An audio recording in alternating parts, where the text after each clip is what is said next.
Thanks, you guys, for being here. If anybody would have suggested 15 years ago that I would be here talking about a new food system, I would have said they were nuts. I was a financial analyst on a team of all guys. I was the only woman on the team, and they said, "You're going to cover the food industry." What they didn't know was that I couldn't cook. I burnt noodles. I really wasn't very interested in covering the food industry, but I was a new guy on the totem pole, and so I did. And I quickly fell in love with the job. It was fascinating to learn the models, to learn how they were designing the system. So for me to be here today, I am such an unlikely crusader. It's a job that I loved, and it's one that I always thought I would go back to after we had had our kids. But 8 years ago, everything changed when our youngest child had an allergic reaction over breakfast. And that morning, as her face was swelling shut, everything I had ever done, business school on a full scholarship, graduating the top of my class, it didn't matter. I didn't know what to do. And I raced her to the pediatrician's office. And she starts rattling off these statistics about food allergies, how from 1997 to 2002, there had been a doubling of the peanut allergy. And she started asking me what I'd fed the kids for breakfast, and that morning it had been tubes of blue yogurt, Lego My Eggo waffles, and scrambled eggs. And as I was listening to her talk about food allergies, all I could think was, since when? Since when had so many little kids become so allergic? And that day, a question entered my mind that still has not been answered. Are we allergic to food, or what's been done to it? From 1997 until 2007, there was a 265% increase in the rate of hospitalizations related to food allergic reactions. The National Association of School Nurses now says that 19% of school kids have a food allergy. It wasn't like that when we were kids. We all had PB&Js and cartons of milk. Those weren't loaded weapons on a lunchroom table. And it begged the question, what has changed? And as I was reading labels, I was forced to read those labels. I didn't want to read those labels. I couldn't cook. And I was reading these labels, and I was looking at all these ingredients, and I knew exactly why we'd put them in there. I'd studied it as an analyst. You swap out the real stuff, you put the fake stuff in, it drives profitability, it preserves shelf life. I got it. But the question I had never asked as an analyst was, how much of this stuff is safe? And what's it doing to our kids? And as I started looking at the health of this generation of children, it was absolutely stunning. 1 out of 3 kids has allergies, autism, ADHD, or asthma. 1 in 68 kids today now has autism, a 30% increase in the last 2 years. And 1 in 13 now has food allergies. According to the CDC, cancer is the leading cause of death by disease in American children under the age of 15. And all I could think was, I have 4 kids. What are my odds? And I couldn't unlearn that, and I was trying to figure out what I could do to protect my children. And in the fall of 2006, as I was literally doing everything I could to learn about food allergies, a headline came across my screen: "Are genetically engineered foods triggering allergic reactions?" I had no idea what a genetically engineered food was. We'd had 4 kids in 5 years. I hadn't been paying attention to the food. And so I did a deep dive into these genetically engineered ingredients, and I learned, after learning about the rates of cancer in children, the rates of cancer in adults, how 1 in 2 men are expected to get cancer and 1 in 3 women, that the President's Cancer Panel was telling us 41% of us are expected to get cancer in our lifetime. That in 1996, we introduced these new ingredients into our food. And they weren't labeled, these genetically engineered ingredients. They had never existed in the food supply before. And I went totally analytical on it. I saw the business model right away. You genetically engineer these new ingredients, you put them into the seed, it enables you to routinely spray these seeds with chemicals and weed killers to drive profitability. And it made a lot of sense. There were 2 kinds at that point in time. One was genetically engineered to withstand increasing doses of these chemicals. The other was genetically engineered to produce its own insecticide internally in the plant. That one was so new. And because the plant produced that insecticide internally, those foods were now regulated by the EPA as a pesticide. And I thought, why weren't we told this? This is a fundamental change. It's patented by the US Patent and Trademark Office. It's regulated by the EPA as a pesticide. How can they tell us this is the same?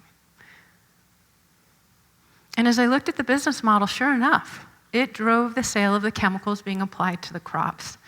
That red line is 1996 when the products were introduced. The massive increase in the first 13 years was 527 million pounds of chemical applications going onto our food. And as a mom, all I could think was, why weren't we told this? 60% of the world's population was told this. The long-term human health studies didn't exist, and they exercised that level of precaution, and we hadn't been told. And as I thought about it, I thought, is it a food system, or is this a chemical system? Because when I had been an analyst that covered the food industry, never once did we meet with these chemical companies making our food. I also knew as an analyst that correlation was not causation, and just because we had a 265% increase in the rate of hospitalizations related to food allergic reactions, that did not mean that just because we were inserting all these new things into our food, that that's what we were reacting to. But the correlation was so strong that it merited investigation. And it was one of the reasons that countries around the world exercised that level of precaution, because they were concerned about the allergenicity of these foods. And so I thought, what's going on in these other countries where they either didn't allow these ingredients or where they labeled them? And one of the first things I learned absolutely fundamentally changed how I viewed things. Here in the United States, our American companies had introduced all of these ingredients, artificial dyes, artificial growth hormones, genetically engineered ingredients. They had put all this stuff into our food, and I got it as an analyst. It drives profitability. At the same time, our own American corporations were formulating their products differently for eaters in other countries without them. And I thought, why have they placed a different value on the lives of Americans? If they're using all of these artificial ingredients here, and they're using real ones in other countries, we're not asking them to reinvent the wheel. We're simply asking for those same products for our families too. And when I said that, the food industry kind of had an allergic reaction to me. I got called a lot of names. This was one of the nice ones. But I couldn't unlearn what I had learned. And I moved on the faith that these conditions were affecting all of our families. 1 in 3 kids now has autism, allergies, ADHD, or asthma. Cancer doesn't care where we work. The President's Cancer Panel says 41% of us are expected to get cancer. And as I thought about the impact that was having on our economy, I realized, again, government source data, the United States spends 2.5 times more on healthcare and disease management on average than any other country. 18 cents of every dollar that we spend in this economy is spent on healthcare and managing disease. According to CNN and Time, if you have a little one with food allergies, that's an extra $4,200 a year. I turned to the CIA. I wanted to see how we stacked up life expectancy at birth. Again, it was a comparative analysis, what we had done versus countries around the world. And this fiercely patriotic American in me wanted to see us at the top of the list. And as I started scrolling down that list, we're at 42, just ahead of countries like Bahrain. And I thought, we're so much better than this. We need a new prototype. And suddenly I had to rethink organic. You know, here was this adjective, organic. It is so loaded. I didn't want to spend the money on that food. And as I started to truly understand what was happening to the food supply, I realized that what organic actually meant was that it was produced without all of these ingredients. So what our grandparents had just called food, we had to give the adjective organic to. And here it was costing us all so much money, and that was because, as a big national family with our taxpayer resources, the monies that we were putting in were going towards growing the food with all these chemicals. while the farmers that were growing things without the chemicals were charged fees to prove that they were safe, and then fees to prove that they had to label them. And on top of that, organic was growing at 14% a year, and only 1% of our farmland was dedicated to organic farming. So that meant we were outsourcing any of the organic food that we did want to other countries like China. And I thought, we need to bring this home, support our own economy, support our own farmers, and build this better food system so that clean and safe food can be affordable to all Americans.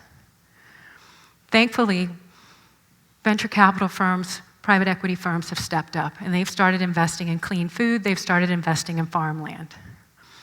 Wall Street went Annie's.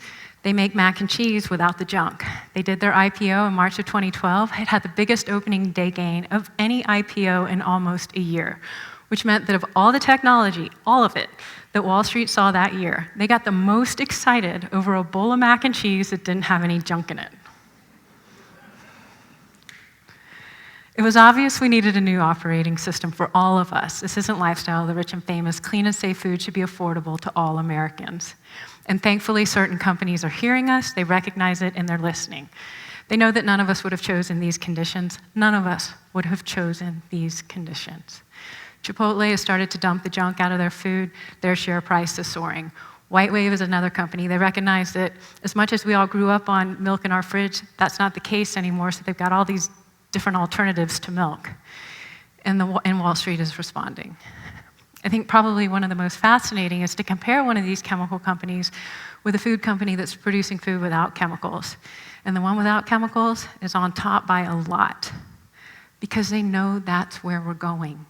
And they know that this is not a fad because cancer and autism and food allergies are not fads. So what do? This is all of us. The first thing we got to do is get these American companies to standardize. We're not asking them to reinvent the wheel. They already formulate it differently overseas. We just want those same things on our grocery store shelves for our families. And then each and every one of us, we can do one thing. You can do one thing. I have 4 kids, and I thought, I can't do everything. I'll do one thing. And that first thing was just to try to get these GMOs out, these genetically engineered ingredients. Maybe for another family, it's getting the artificial colors out. Just pick one thing. You can do one thing. And focus on progress, not perfection. Do not make the perfect the enemy of the good. And then you can create this incredible change. And probably most importantly is to find a friend. Because if you have a kid with autism, or a parent with cancer, or a little one with food allergies, it hurts the same way. And find somebody that feels that with you, who you can lean into, so that you can create the change together. Because none of us can do everything, but all of us can do something. And as we invest in us, in our families, in our economy, we will create a better food system, one that meets the needs of the 21st century. And I truly believe that there is nothing more important that we could be doing. Thank you.